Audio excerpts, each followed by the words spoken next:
Bonsoir à ceux qui viennent d'arriver. Nous allons continuer notre réflexion, partage de la parole de Dieu. Je l'ai dit hier soir, mais je vais le redire, je ne suis pas un spécialiste. Je ne me présente pas comme un spécialiste de la famille, mais je voudrais partager la parole de Dieu tout simplement. J'ai une famille, j'ai des enfants, je sais ce que c'est. Et on a des combats, des fois avec les enfants, c'est pas facile, hein. Mais Dieu nous aide à relever le défi. C'est un véritable défi d'éduquer nos enfants. C'est un véritable défi de les amener à Jésus-Christ. C'est pas facile. Et c'est pas toujours facile. Mais Dieu nous aide parce qu'il met de l'amour dans notre cœur. Il faut de l'amour dans nos relations entre le mari et la femme. Il faut aussi de l'amour dans la relation parent-enfant. Alors, le thème de cette semaine, c'est une famille selon le plan de Dieu. Quand on parle de famille, il y a le mari, la femme, il y a aussi les enfants. Et les enfants, c'est le fruit de notre amour, c'est le fruit de notre union. Et la Bible dit, et ça c'est important, de le saisir, dans le psaume 127, 128, il parle, le fruit des entrailles est une récompense. Et c'est une bénédiction d'avoir des enfants. Gloire à Dieu. Vous êtes d'accord? Même si parfois ils sont un peu difficiles, mais c'est quand même une bénédiction. Alors, la dernière fois on était dans le livre de Éphésiens, mais là on va s'attarder sur le livre de Proverbes. Et je vous propose avec moi de lire les 10 premiers versets de Proverbes. C'est Salomon qui a écrit ça, fils de David. Et ici, il y a quelques recommandations. Je crois que la parole de Dieu peut nous aider à relever le défi de l'éducation de nos enfants. La parole de Dieu, dans le livre de Proverbes, ça aurait pu être appelé le livre de l'éducation selon Dieu. Le mot « mon fils », on dirait qu'il ressort une trentaine de fois. Et dans les 9 premiers chapitres, il y a au moins 20 fois. Mon fils, mon fils. Lisons du verset 2. Pour connaître la sagesse et l'instruction, pour comprendre les paroles de l'intelligence, pour recevoir des leçons de bon sens, de justice, d'équité, de droiture, pour donner aux simples du discernement. Les simples, c'est les enfants, ils sont simples. Au jeune homme, c'est l'adolescent. De la connaissance et de la réflexion, que le sage écoute et il augmentera son savoir. Et celui qui est intelligent acquérera de l'habileté pour saisir le sens d'un proverbe ou d'une énigme, des paroles des sages et de leurs sentences. La crainte de l'Éternel est le commencement de la science. Les insensés méprisent la sagesse et l'instruction. Écoute mon fils, l'instruction de ton père. Ne rejette pas l'enseignement de ta mère, car c'est une couronne de grâce pour ta tête et une parure pour ton cou. Mon fils, si des pécheurs veulent te séduire, ne te laisse pas gagner. S'ils disent, viens avec nous, dressons des embûches, versons du sang, tendons des pièges à celui qui se repose en vain sur son innocence, etc., etc., etc. J'aimerais lire aussi ce passage. Voilà. Dans Proverbes toujours, chapitre 22, il est beau, hein, ce texte. Il y a une promesse, et ça nous devons le saisir en tant que parents. Instruis l'enfant selon la voie qu'il doit suivre. Il y a une répercussion que peut-être nous n'allons pas voir de suite, mais qui va certainement se produire. C'est que quand il sera vieux, il ne s'en détournera pas. Et ici, il y a une promesse, un défi et une promesse. Enseigne l'enfant la voie qu'il doit suivre. On doit transmettre à nos enfants. Et Dieu a dit que quand il sera vieux, il ne s'en détournera pas. Autrement dit, quand ils sont tout petits, on doit investir dans leur cœur la parole de Dieu. Et la parole de Dieu est une semence qui ne se corrompt pas, qui ne pourrit pas, et au temps convenable, elle va produire. Et je pense que dans chaque maison où il y a des enfants, quand ils sont petits, adolescents, Il y a des brebis à gagner pour le Seigneur. C'est ça le défi des parents.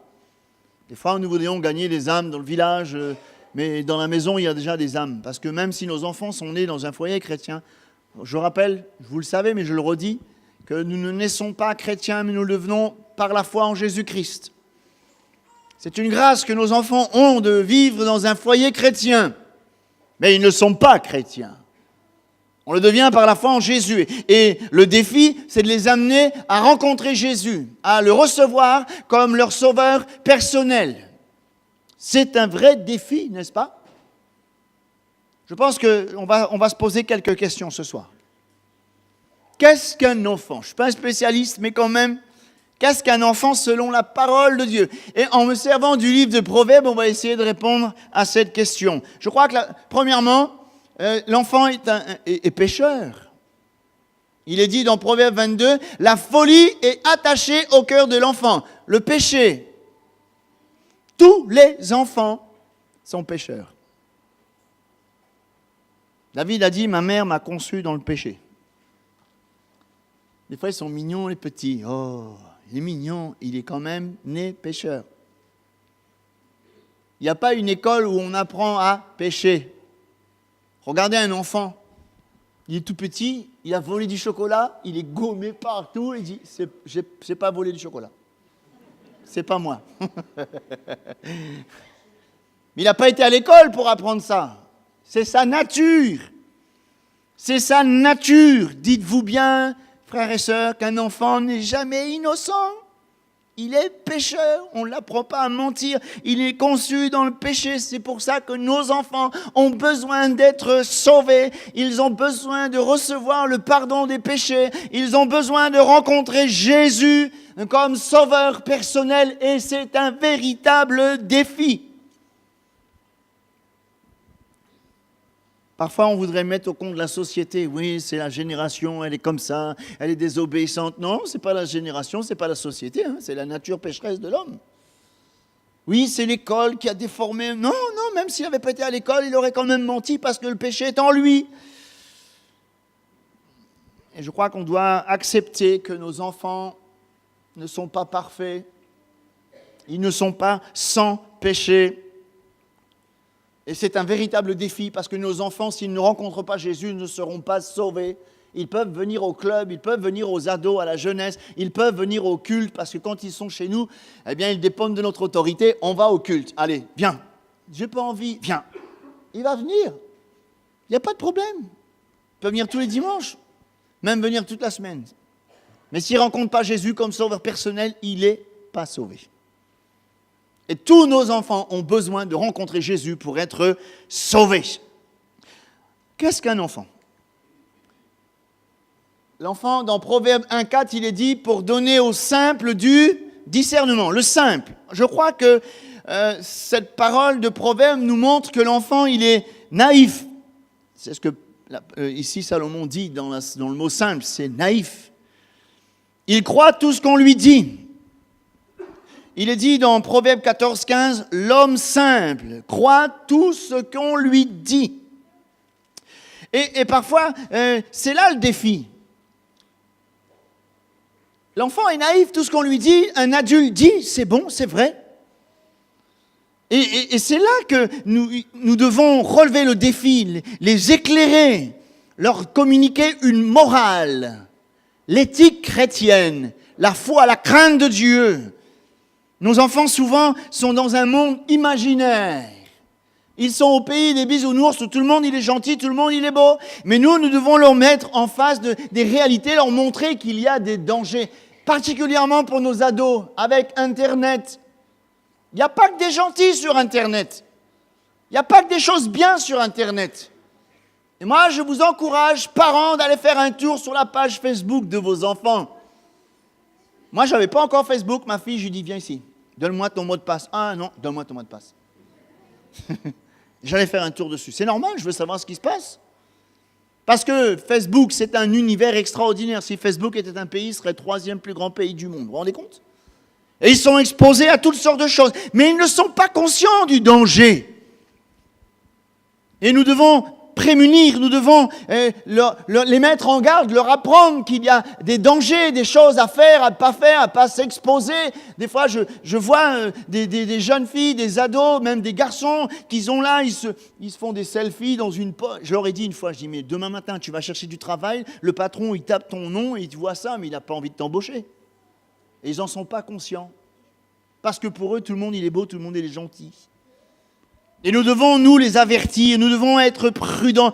Et on doit leur communiquer ce qu'il faut pour faire face à toutes sortes de tentations. Je ne sais pas si on se rend compte qu'à l'heure actuelle, dans notre génération, les enfants, les jeunes, les ados sont confrontés à une multitude d'attractions, de tentations, de choses qui veulent les attirer, les accaparer pour les détourner de la foi chrétienne. Mais nous devons relever le défi de leur communiquer la crainte de Dieu. De communiquer à nos enfants, à nos ados, à nos enfants, tout ce qu'il faut pour faire face, pour ne pas tomber dans la facilité. Et il y a l'effet de groupe. L'effet de groupe. Quand ils vont à l'école, il faut absolument, si on veut être admis dans le groupe, qu'on s'habille pareil, qu'on pense pareil, qu'on fasse les mêmes choses. Eh bien, nous, on peut leur dire que non, tu n'es pas obligé de faire comme les autres. Nos enfants, parfois, ils vivent dans un monde imaginaire, mais aussi, j'ai remarqué que les enfants, ils vivent souvent au temps présent. Et je crois qu'on doit les aider à se projeter dans l'avenir. Et ils sont souvent impressionnés par ce qui tape le regard. Et nous devons montrer aux enfants que les vraies valeurs, ce n'est pas dans le tape à l'œil. Aujourd'hui, on a tous, ceux qui ont des enfants, ils savent ce que c'est, hein. Il y a 25, 30 ans de ça, on mettait le linge que nos parents nous donnaient, hein. Oui, non? Ouais. Et moi, si je voulais une paire de baskets, je prenais celle qu'on me donnait. Aujourd'hui, s'il n'a pas Nike, Facebook, je ne sais pas quoi encore, pas Facebook. Reebok. J'en veux pas, parce qu'il faut être dans le mouvement, il faut être comme les autres, et parce qu'ils sont très tape à l'œil, c'est comme ça. Et c'est le défi, on doit leur montrer que les valeurs ne dépendent pas de l'apparence. Et ça, c'est un vrai défi pour nous parents. C'est pas ce que le monde leur enseigne. Le monde leur enseigne qu'il faut paraître, et la Bible nous enseigne qu'il faut être. Vous voyez le défi ? Je crois que nous devons comprendre que nos enfants, ils sont confrontés à plein de choses. Et parfois, on a l'impression qu'on gère, on les contrôle, mais quand ils sont à l'école, quand ils sont dans la rue, quand ils sont sur Internet, on n'a plus le contrôle.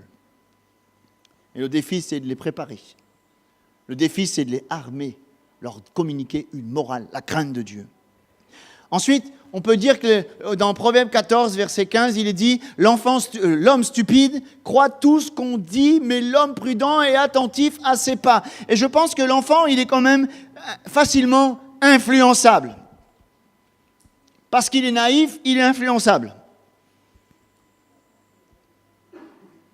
Je n'ai rien contre l'éducation nationale. Mais je suis irrité quand je vois que maintenant, dans les petits, on va leur apprendre bientôt que c'est à eux de choisir s'ils sont un garçon ou une fille, la théorie du genre. Mais nous, si on n'explique pas aux enfants, mais on va avoir un enfant, c'est lui qui choisit si c'est un garçon ou une fille. On est chez les fous. Mais oui, l'enfant, quand il va à l'école, il est en CP, en maternelle, on va lui expliquer avec 2 petits poissons là. Mais j'ai vu l'autre jour un cahier là, on explique par rapport à 2 petits poissons. C'est à toi de choisir si c'est une fille ou un garçon. Mais c'est n'importe quoi. Et vous savez que les enfants, quand ils vont à l'école, la maîtresse a dit, c'est terminé, elle a raison. On apprend à nos enfants qu'on descend du singe. Terrible quand même. On apprend à nos enfants que nous sommes le fruit de la théorie de l'évolution, et nos enfants en 5e, en 4e, en 6e, ils font ça. Et on leur apprend que nous sommes le fruit de l'évolution. Et puis s'ils vont dire à la maîtresse, mais moi, je ne descends pas du singe, moi, je suis quelqu'un qui a été créé par Dieu, il va avoir 0. Mais nous, on doit leur expliquer ça. Parce que l'éducation, si c'est l'éducation nationale qui donne la morale, mais c'est battu, hein. Nos enfants, ils vont être perdus. C'est vrai qu'il y a un travail en amont à faire. Nous devons expliquer qui est qui a créé ces choses. Expliquer à l'enfant, dès qu'il est tout petit, la crainte de Dieu et aussi l'origine des choses. Bien sûr. Parce que les enfants sont influençables, mais en plus, dans Proverbe 27, il dit « L'homme prudent voit le mal et se cache, mais les simples, c'est les enfants, passent et sont punis. » On peut dire qu'ils sont parfois irréfléchis. Vous avez remarqué que les enfants, ils ne réfléchissent pas? Ils sont là, coup de pulsion. Regardez, par exemple, quand ils veulent traverser une route, ils ne réfléchissent pas. Le ballon est de l'autre côté, il y va. Ils ne s'arrêtent pas au bord de la route, regardez à gauche et ensuite à droite. Et ici, les proverbes incitent souvent les fils à prendre le temps de la réflexion. Et je crois que nous devons les amener à réfléchir aux conséquences de leurs choix. On doit les mettre devant la réalité. La parole de Dieu, elle est lumière. C'est pour ça qu'on doit les amener à se confier à Jésus-Christ. Dès le petit âge, n'attendez pas qu'ils soient adolescents. Dès qu'ils sont tout petits. Tu sais, Jésus peut t'aider à faire le bon choix. Apprends, dès qu'il est petit, apprenons-leur à se confier au Seigneur. Et je crois que dans la connaissance de Jésus, nos enfants doivent avoir une progression.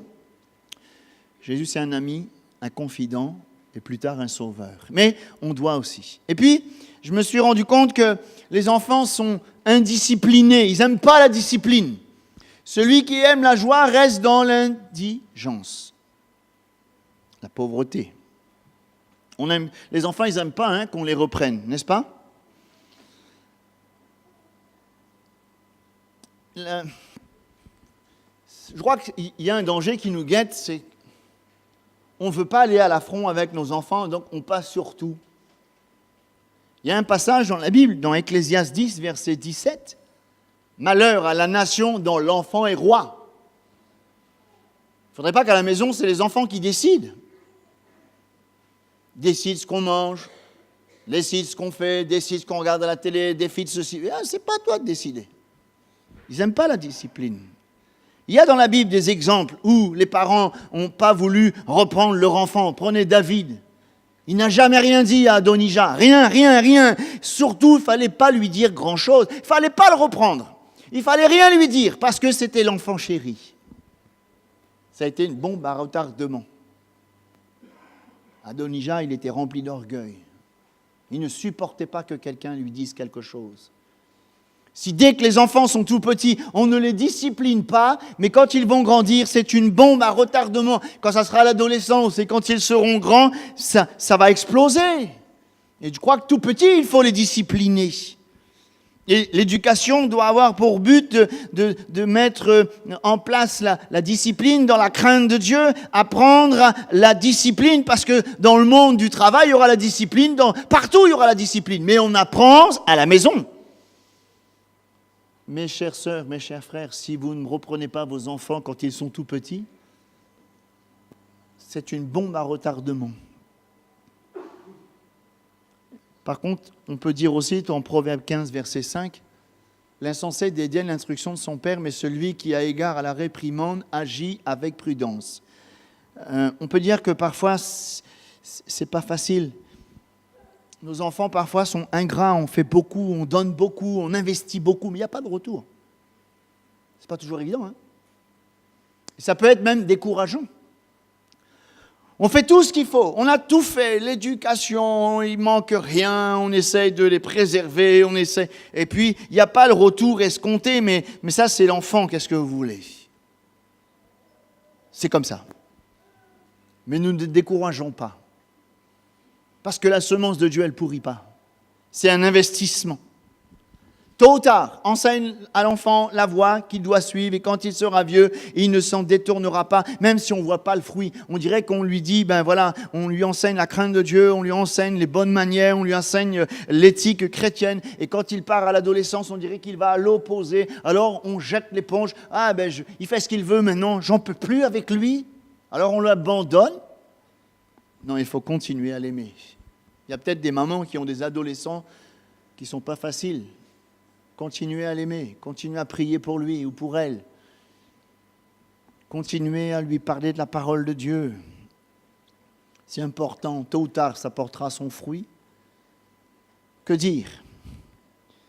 avant de voir une deuxième question, et ça c'est important.